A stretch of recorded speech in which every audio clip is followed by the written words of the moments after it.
got our special guest on. Before we bring him in and chat to him, don't forget, get 10% off Wolf and Brew. Go to wolfandbrew.com and type in Duggystone 10. Thanks for sponsoring the shows and things that they do for us. So wonderful, great products, great guys. So go and check them out. Anyway, our special guest is on. I think I muted him, so I might have to get you to unmute, as we do. I'm asking you to unmute there. I don't know if you can hear me. Yeah. There we go. There we go. Introduce yourself, my friend. Hello, nice one. How's it going? I'm Laurie Wright. Nice. Great to be on here, man. Yeah, cool. Thanks for coming on. And obviously, for people, if you watch on YouTube, we do this live on Mixcloud on a Thursday morning on Dougie's Atomic Dustbin, and we showcase artists we believe you should be listening to. So the very fact you're sat there, you must be good. So yeah, well done. Well done for making it, man. Well done for making it. Cheers. Thanks for having me, man. It means the world. No, it's cool. That's what it's all about. It's symbiotic. We all help each other. It's a movement, and that's what we wanted to create when we set the station up. So tell us a bit about you then. What's your influences for a start? Who got you into music? Yeah. So got me into music was, I think, when I was when I was 13 or 14. My brother got me both the Libertines records. Nice. And it just completely changed my world. And I played a bit of piano before then, and I had a drum kit, but I just wanted to play the guitar after that. Then a couple of years later, Arctic Monkeys turned up, and that just changed my world even further. It was the first gig I ever went to. I was 15, went to see him in Birmingham, and it just completely turned my world upside down, man, because I loved the Libertines and I learned everything. I could play all the stuff, but Arctic Monkeys felt like they were talking to me. Do you know what I mean? Like that first record and the second record after that, and the way that they always reinvented themselves and still continue today in that sort of David Bowie-esque manner is just fucking. Sorry, that shouldn't be swearing. You can fucking swear as much as you fucking like, right. mate. Yeah, if people are offended by it, they can piss off somewhere else. Simple as that. It's my show. This is what we do here. Yeah. When I'm in the workplace, I'm uber professional. This is where I can be me. So yeah, you can swear, mate. It's not a problem. Happy days. Yeah. So avoid the C word. We don't generally like that. Can be a bit too much. But effing and jeffing and the bit bastards and like, I'm not bothered about that. It's fine, mate. It's fine. It's rock and roll, baby. Rock and roll. It is, mate, and I like it. Yeah, and you're right about the Arctic Monkeys, because I remember when they sort of first started emerging, and I was working, and they came out, and you listened to it, and I thought, yeah, this is great. And a lot of the artists we play now, you know, they're sort of like, there's a couple of artists out there that are very much like the Arctic Monkeys. But I like the fresh, when you listen to something fresh, and like you say, something that speaks to you, and I think that's quite powerful with music. And I know when I was back in the day, and things that hit me when I was a teenager, and I still like them now. However, I'm still hungry for the new stuff, and you know, that's why we do this show. It's there's some great bands out there producing some amazing stuff, and we need to try and get it out to the world as much as we can. It's a busy space. So man. So you're what are you currently up to? Are you doing any touring, or are you still studio work? What's the crack?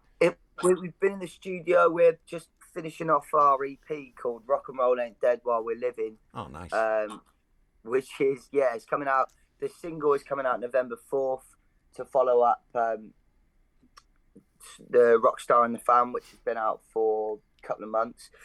And then, we're going to be touring early.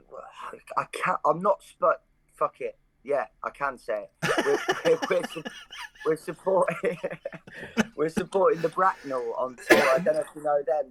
They're new, coming up as well. They're slightly ahead of us, and they're a great band. They're going on their first UK tour April. I hope I don't fucking get in trouble for this, but we're supporting them anyway.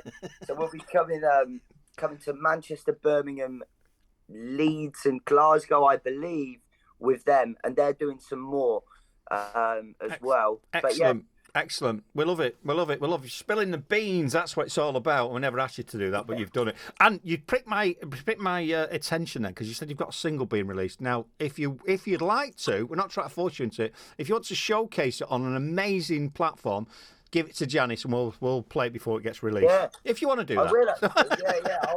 I'll send it over. Excellent. Speak to Janice. Janice will sort it out with you. But yeah, so I'm just looking at your back catalogue at the minute. You've got a track there, Easy Street. It's had over 100,000 streams, man. Yeah. It all picked up during. It was the first lockdown, and I was supposed to be going out on tour just solo because I'd not long come out of rehab, and I was just like, I didn't have a band no more, and I was just trying to sort that out and going out solo. And then it got obviously lockdown happened, but it was actually the best thing for my musical career that could have been imagined, really, because I just went, right, well, to keep myself sane, I'm just going to start live streaming every night, which I'd never done. Excellent. I'd never done anything like that. And then on the back of that, just grew this little online following. And it was like something I'd never really experienced before, because I started off just doing covers, threw in a couple of my own ones, and then I was getting messages like, oh, can you just do all your own songs tomorrow night? Nice. And then that just built up, and before I knew it, I was getting like tens of thousands of views and people actually listening to the music. So it was like a really tough time, but it's those times when you're forced to look outside the box and kind of see what it's all about, so find a new direction of finding people that you wouldn't have considered maybe before. Yeah, definitely. So that's what we're doing. So I'm going to ask you, because you mentioned it, what was you in rehab for? What was your rehabbing? What was your habit? It was coke and booze, and I'm coming up to 3 years clean. I'm 2 years, 10 months, nearly 2 years, 11 months clean, and just completely sober and everything now. Cool. No, that's 7 up. Fair play to you. No, I asked that question because you mentioned it, and obviously you know, otherwise. But that's quite good that you've got yourself out, because those two things are dangerous, aren't they? I mean, I like a drink. I lived in Holland for a while. I've tried a bit of coke, and I was like, oh my God, this is dangerous, because I can see how you can end up on that spiral, because it's so addictive, and you just short-lived, and you just want it. It's a nightmare, and to get off it, well, fair play to you, man, and finding something to replace it is great. And I wanted to mention that and ask you about it, because there'll be other people out there that are potentially living with some demons, or that they're addicted to whatever, because we can be addicted to all sorts of stuff, and it's how you replace that with something else. And do you know what? Music is amazing, and I'm glad you've gone off and done the live streaming, because that's another thing as well. It builds your confidence up, it builds you as a performer up, because if you can do the live streaming and all the crap that goes along with that, then jumping on the stage, well, it's very similar. You've just got the people stood there talking to you instead of messaging you.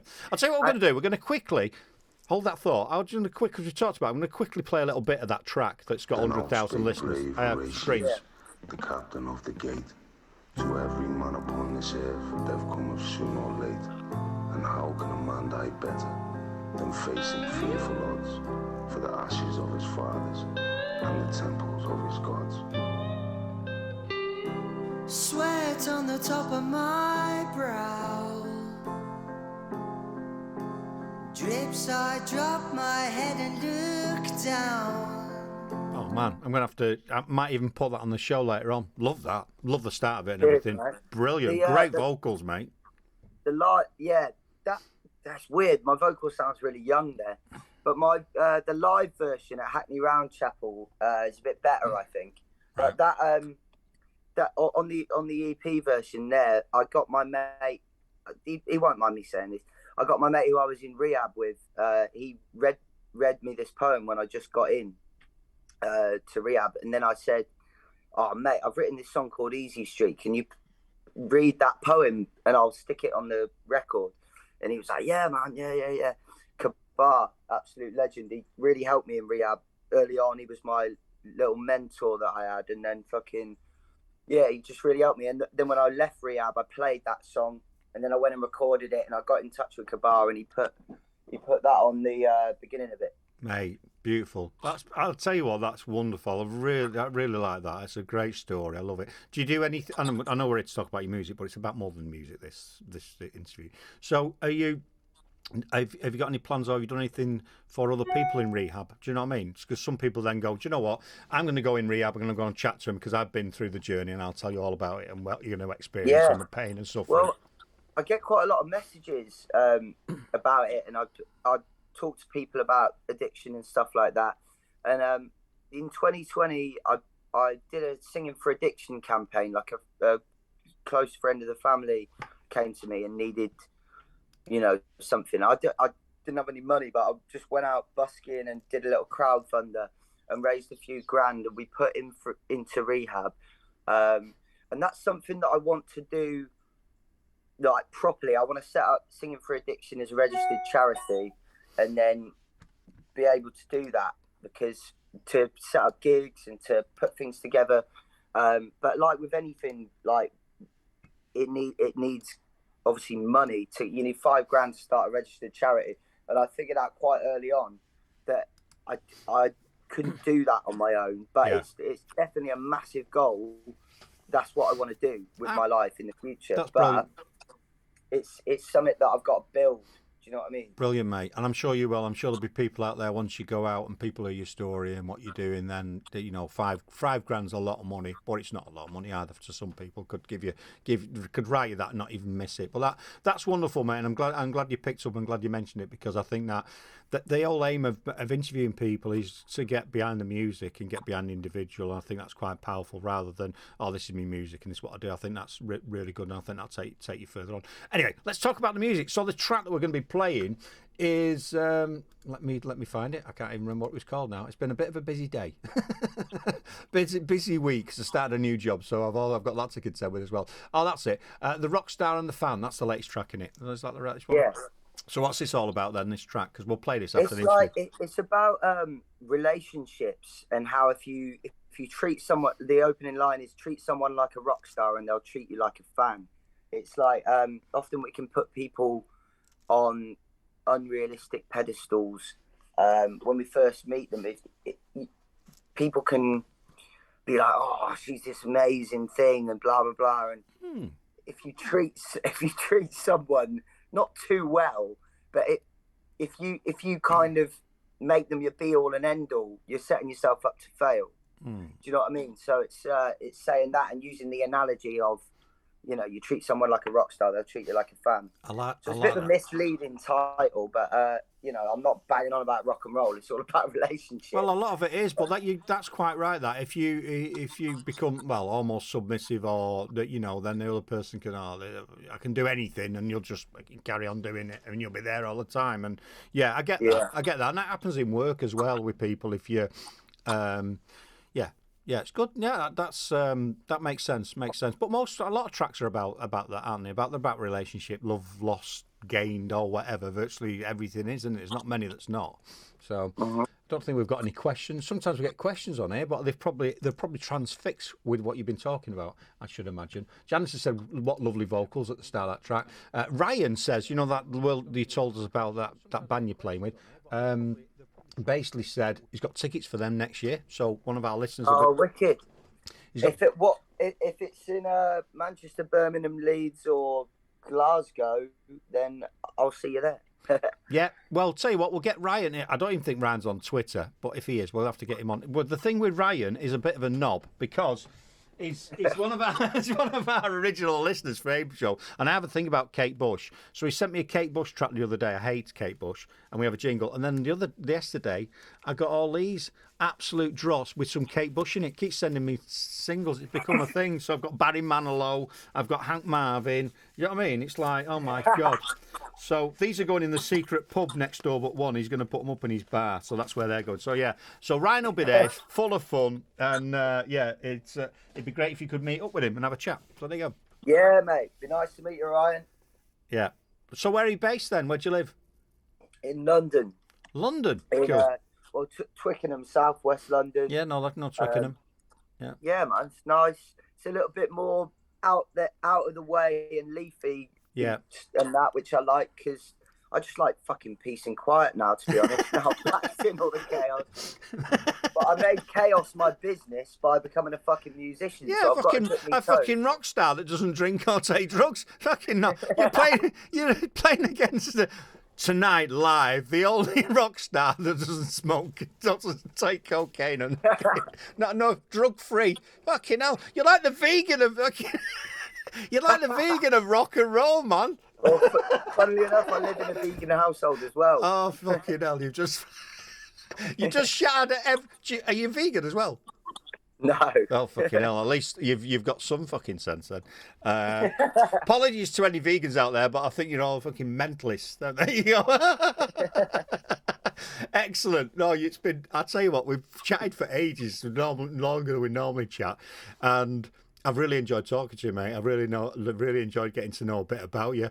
Only a little scratch the surface of it, but I think you're pretty cool. I think your music is awesome. And I thank you for coming on the show and wish you all success in the future and staying clean. So do you want... what we normally do, can you do a, hello, this is Laurie Wright and you're listening to Duggystone Radio, because we turn it into a jingle. Yeah. Hello, this is Laurie Wright and you're listening to Duggystone Radio. Wonderful, dude. Wonderful. We'll turn that into a little jingle and it'll appear on one of the shows. So we're going to play this track, The Rockstar and the Fan. I bid you farewell. Have a great day, my friend. Cheers, Kirk. Hope to meet you soon, man. Defo. See you later, man. See you later. Take care, man.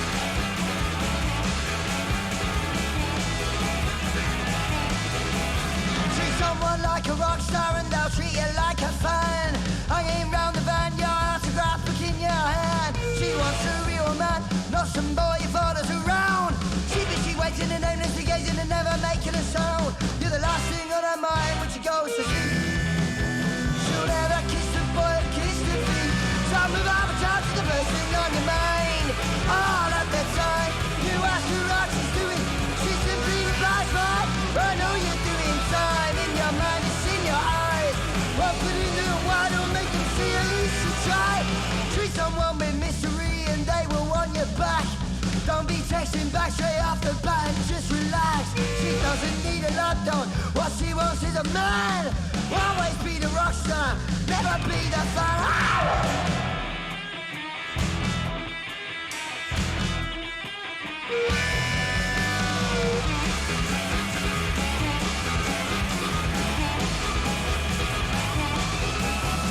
Pressing on her mind when she goes to bed. You'll be ever present in her head.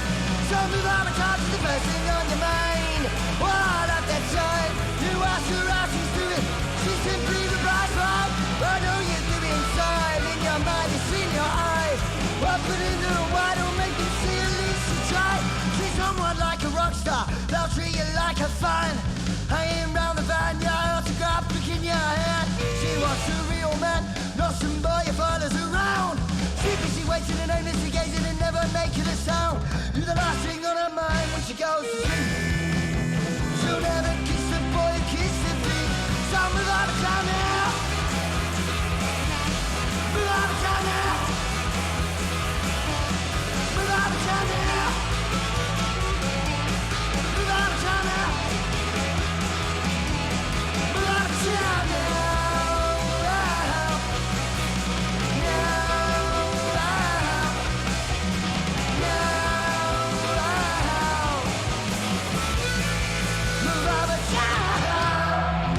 And that is Laurie Wright.